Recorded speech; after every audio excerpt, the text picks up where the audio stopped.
भाई साहब आज बात करते हैं पाकिस्तान में ट्रेन हाईजैक पर, जहां पर बीएलए ने बलूचिस्तान की राजधानी क्वेटा से पेशावर जाती हुई जाफर एक्सप्रेस को हाईजैक कर भाई साहब जो ये रास्ता है क्वेटा से पेशावर तक का बहुत ही पहाड़ी और पथरीला है, जिसके कारण इस रास्ते पर लगभग 17 सुरंगें हैं, जिसमें से बीएलए ने सुरंग नंबर 8 की पटरियों को उड़ाया, ट्रेन को रोका और हाईजैक करते वक्त पाकिस्तानी फोर्सेस के 6 लोग और भाई साहब बीएलए ने स्टेटमेंट जारी करते हुए कहा है कि यदि पाकिस्तानी आर्मी ने कोई भी हलचल की तो पाकिस्तानी फोर्सेस के 182 बंधकों को बीआरएस की अदालत के सामने पेश किया जाएगा और फिर उन्हें सजा सुनाई जाएगी।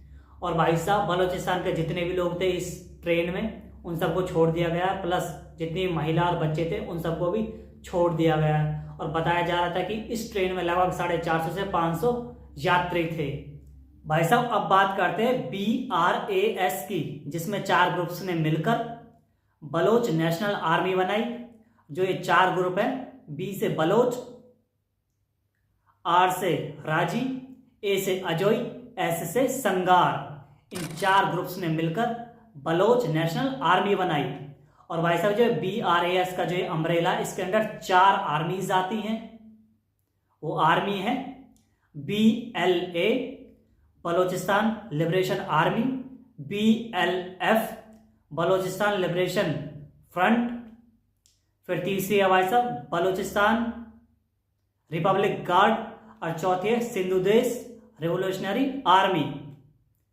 इस बीआरएस के अंदर में 4 आर्मीज आती हैं, जिसमें से जो बलूचिस्तान लिबरेशन आर्मी है उसकी एक ब्रिगेड है मजीद, उसने इस ट्रेन हाईजैक को अंजाम दिया है। भाई साहब अब बात करते हैं कि बीएलए ऐसा क्यों कर रही है।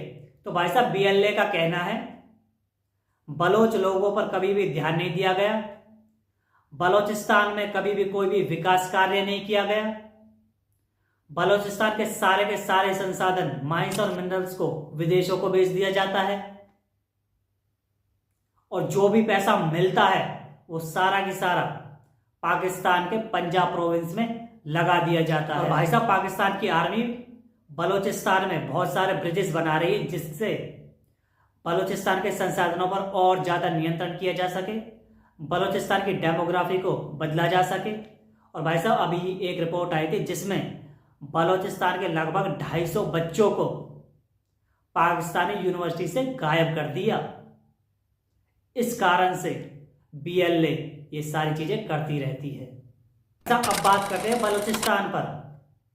भाई साहब पूरे पाकिस्तान का 40% क्षेत्रफल अकेले बलूचिस्तान का है। टोटल पॉपुलेशन का 6% अकेले बलूचिस्तान की है। चारों प्रोविंस में सबसे ज्यादा जो प्राकृतिक संसाधन है वो बलूचिस्तान के पास है, यानी कि पॉपुलेशन सबसे कम है और प्राकृतिक संसाधन सबसे ज्यादा है। फिर बलूचिस्तान के लोगों की कोई रिप्रेजेंटेशन बिल्कुल भी नहीं है। बलूचिस्तान में कोई डेवलपमेंट कार्य नहीं किया जाता है। भाई साहब बलूचिस्तान पाकिस्तान की 40% एनर्जी नीड्स को पूरा करता है, कोयला, नेचुरल गैस, बिजली से।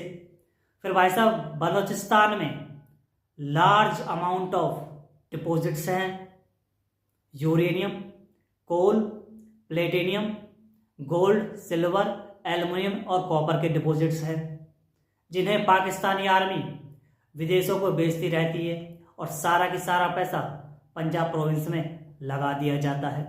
फिर भाई साहब बलूचिस्तान में सुई गैस फील्ड है जहां से गैस निकलती है, पर भाई साहब वो गैस बलूचिस्तान के लोगों को ही नहीं दी जाती है।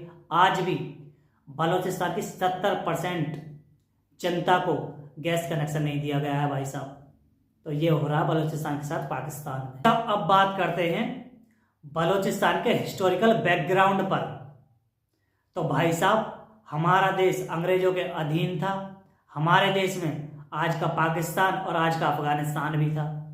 तो भाई साहब अंग्रेजों ने रशिया से बचने के लिए, क्योंकि भाई साहब अफगानिस्तान के ऊपर रशिया के लगभग 1 लाख सोल्जर्स खड़े थे, और भाई साहब रशिया और अंग्रेजों की हिस्ट्री रही है, इतिहास रहा है इनका कि ये लोग हमेशा से ही आपस में दुश्मन रहे हैं, यूरोप में भी और पूरी दुनिया में भी। तो जिसके कारण अंग्रेजों ने अपने इंटरेस्ट को सेव करने के लिए अफगानिस्तान को भारत से अलग कर दिया, एक बफर जोन बना दिया। फिर भाई साहब दूसरा खतरा था अंग्रेजों को पर्शिया से, आज के ईरान से, जहां पर इन लोगों ने खान ऑफ कलात के 2 टुकड़े कर दिए, जिसमें से एक टुकड़ा ब्रिटिश इंडिया के पास रहा जो चीफ कमिश्नर प्रोविंस कहलाया। दूसरा टुकड़ा में 4 प्रोविंस बचे, जिसमें कलात, मरकन, लासबेला और खरान बचे। तो भाई साहब अंग्रेजों ने अपने इंटरेस्ट को सेव करने के लिए पहले तो अफगानिस्तान अलग कर दिया, फिर ये खान ऑफ कलात के 2 टुकड़े कर दिए और उसमें से 4 प्रोविंस खान ऑफ कलात को दे दिए, जो कलात से सेंटर्ड होते थे, मॉनिटर्ड होते थे, शासन किया जाता था। बफर जोन बना दिया ब्रिटिश इंडिया और पर्शिया के बीच में। तो अंग्रेजों ने अपने इंटरेस्ट को सेव करने के लिए हमारे देश को तोड़ा था। और भाई साहब अंग्रेजों की खास बात रही है, ये पूरी दुनिया में जहां भी गए हैं, जहां भी इन्होंने बॉर्डर खींचा, आज वहां पर खून खराबा होता ही रहता है, वहां पर कोई ना कोई कॉन्फ्लिक्ट होता ही रहता है। भारत पाकिस्तान को देख लो, पाकिस्तान अफगानिस्तान को देख लो, खुद पाकिस्तान और बलूचिस्तान को देख लो। अब फिर भाई साहब अफ्रीका को देख लो, अफ्रीका में तो सीधी सीधी लाइन खींच रखी है, ऐसा मानो जैसे स्केल लिया, मैप लिया और लाइन खींच दी। तो भाई साहब ये सारा की सारा अंग्रेजों का कराया धराया है, जो आज पूरी दुनिया में बॉर्डर पर इतने सारे कन्फ्लिक्ट होते रहते हैं। ये भाई साहब बलूचिस्तान का हिस्टोरिकल बैकग्राउंड, इसकी जड़ें कहीं ना कहीं अंग्रेजों से ही जुड़ी हुई हैं भाई साहब। पूरे हमारे तो पूरे देश को अंग्रेज तोड़ कर गए हैं, कभी बर्मा तोड़ दिया, कभी अफगानिस्तान तोड़ दिया, जाते जाते फिर ईस्ट और वेस्ट पाकिस्तान बनाकर चले गए। तो अंग्रेजों ने जो किया हमारे देश के साथ, हमारे देश के लोगों के साथ, बहुत बेकार किया है भाई साहब। खून खराबा आज भी इन्हीं की वजह से। भाई साहब कल को बलूचिस्तान पाकिस्तान से आज़ाद हो जाए तो बलूचिस्तान को सरवाइव करने के लिए infrastructure, investment, strong political system, strong economic system, जनता का साथ, ये सारी चीज़ें तो चाहिएंगी ना। हथियारों से कब तक कोई भी व्यक्ति किसी क्षेत्र को गवर्न करेगा, कब तक करेगा।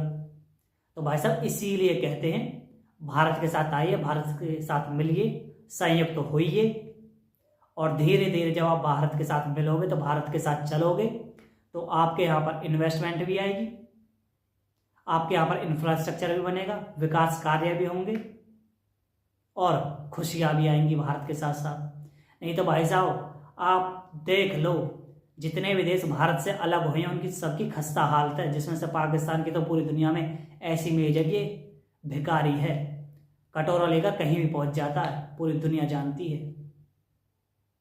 तो इसीलिए कहते हैं बलूचिस्तान वालों, भारत के साथ आओ, संयुक्त हो, खुशियाँ आएंगी। और भाई साहब वैसे भी भारत विभिन्नताओं वाला देश है, भारत तो वसुधैव कुटुंबकम की नीति पर चलता है, अतिथि देवो भव की नीति पर चलता है। तो इसीलिए कहते हैं साथ आइए, साथ रहिए, संयुक्त रहिए। जय तिरंगा, जय भारत।